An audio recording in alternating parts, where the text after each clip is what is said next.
আমরা যখন ফেসবুকে ঠিক এইভাবে স্ক্রল করে করে আমরা অনেক সময় আমরা ভিডিও দেখি, কিন্তু ভিডিও দেখার পরে যখন আমরা কোনো একটা কাজে আমাদের অথবা আমাদের কোনো একটা কল আসে, কল আসার পরে যখন আমরা কলটা রিসিভ করার পরে একটু পরে আমরা ফেসবুকে গিয়ে কিন্তু ওই ভিডিওটা খুঁজেও পাই না, কারণ এই ভিডিওটা আমাদের খুব প্রয়োজনীয় একটা ভিডিও। কিন্তু কিভাবে আপনি আপনার ফেসবুকের দেখা ভিডিওগুলো আবার দ্বিতীয়বার আপনি আপনার ফেসবুক থেকে বাইর করবেন, তার জন্য এই ভিডিওটা শুধু আপনার জন্য।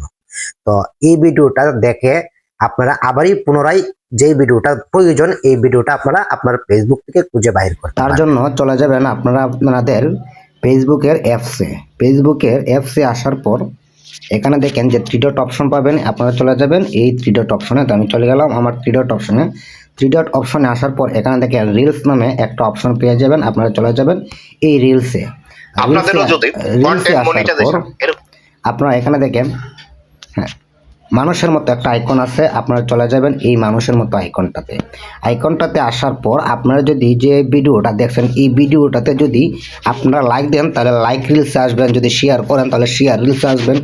আর মনে করেন যে লাইক শেয়ার কোনো কিছুই করছে না, তাহলে আসবেন আপনারা হোয়াটসঅ্যাপ রিলসে। এই হোয়াটসঅ্যাপ রিলসে আসলে আপনারা এখানে আপনারা যত ভিডিও দেখছেন এই পর্যন্ত ফেসবুকে সবগুলা ভিডিওই আপনারা এখানে পেয়ে যাবেন।